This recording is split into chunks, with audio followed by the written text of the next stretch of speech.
My name is Darcy Ingram. I'm 32 years old. And 3 days before my wedding, my father erased himself from one of the most important moments of my life with 6 words. I'm not walking you down the aisle. There's a strange kind of silence that follows a sentence like that. Not loud, not dramatic, just empty. The kind of silence where something inside you doesn't break. It stops expecting. I remember exactly where I was. Tuesday evening. My workshop smelled like fresh-cut stems and damp soil.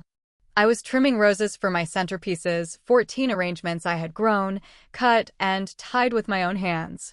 My playlist was low, something soft and steady. My phone lit up on the workbench. Dad. I answered with my elbow because my hands were wet.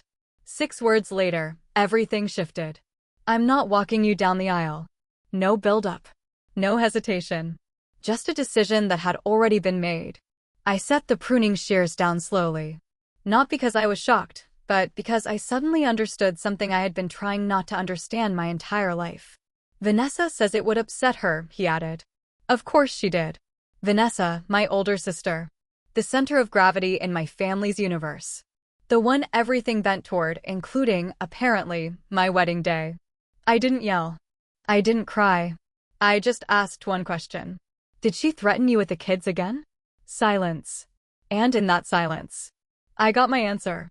I grew up in Ridgewood, Connecticut, a town where lawns were trimmed on schedule, houses looked identical, and people knew your last name better than your story. In my family, roles were assigned early. Vanessa was the brilliant one, the future lawyer, the golden child. I was the other one, the one who came home with dirt on her knees. The one who built a crooked greenhouse at 14 out of scrap, wood, and stubbornness. The one who grew tomatoes the size of her fist while no one was watching. I learned early that attention wasn't something you were given. It was something reserved, and I wasn't on the list. When I won first place at the science fair for that greenhouse, my dad showed up 40 minutes late. He looked at my blue ribbon and said, "Good job." Like I was a stranger's kid in a grocery store. Then he checked his phone. That was the moment I stopped waiting for applause. Vanessa, on the other hand, never had to wait. Her spelling bees, her debates, her MBA acceptance, everything was celebrated as it belonged to all of us. My graduation dinner turned into a tribute to her achievements. 3 speeches. None of them is about me. I clapped anyway. You learn how to do that. How to clap for someone else's life when yours is quietly unfolding in the background. By the time I met Marcus, I had built something solid for myself. A landscaping business. A workshop. A life that didn't depend on anyone's approval. Marcus saw me the way no one ever had. Not as the other one. Not as an afterthought. But as someone who built things. Who made things grow. And his father, Frank. Frank didn't just see me. He showed up. Consistently. Quietly. Without asking for recognition. He built me a bookshelf before I ever asked for one. Carved my initials into it as I belonged there.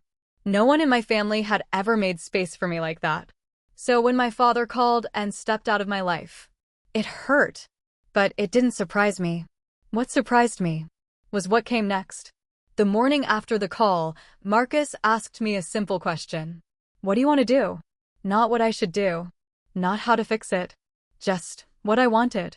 And for the first time in a long time, I answered honestly. I don't want to walk alone. He nodded.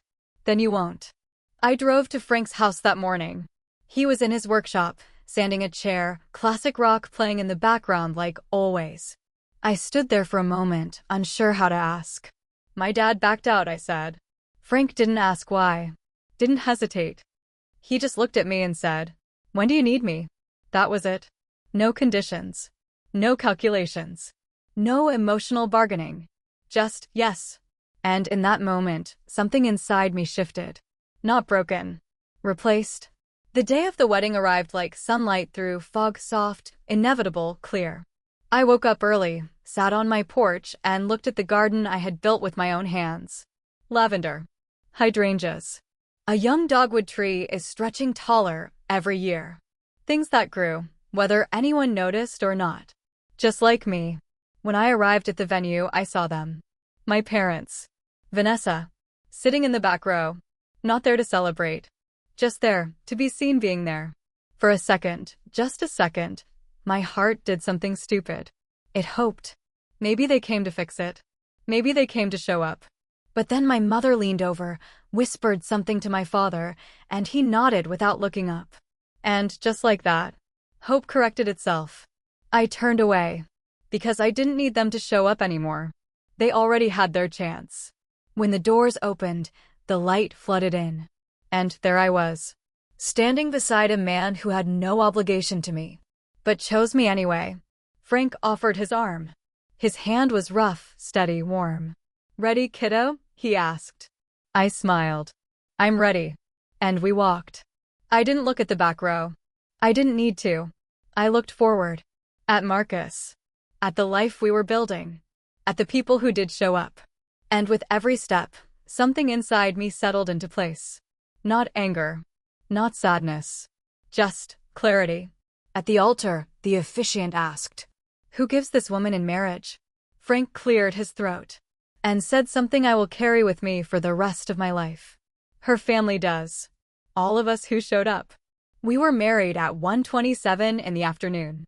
And for the first time in my life, I didn't feel like the extra in someone else's story. I felt like the center of my own. Later, my father found me by the cake table. He said, "That man did a good job." I looked at him and said, "He did what you chose not to." No anger. Just truth. 2 weeks later, a letter arrived. My father admitted everything. That he had been weak. That he chose the easier path every time.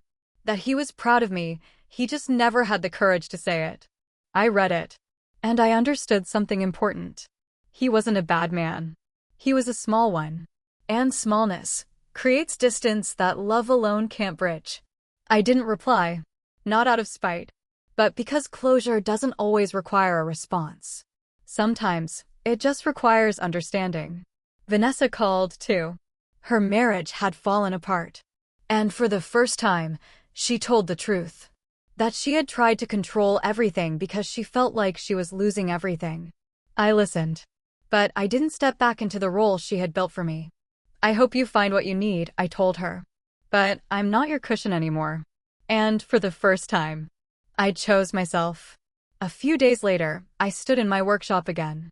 Morning light streaming through the windows. A new project spread across my table. A garden for children at the hospital. A place for healing. For growth. For second chances. Frank stopped by with a cutting board he had made for us. Marcus brought coffee. And I realized something simple, but life-changing. Family isn't who you're born to. It's who stands beside you when it matters. Who shows up without being asked. Who builds something with you. Instead of asking you to shrink. I used to think I was the girl with dirt on her hands who no one noticed. Now I know. I was the one growing something all along. And the right people finally saw it. And that day, walking down the aisle with a man who chose me, I didn't lose a father. I found a family.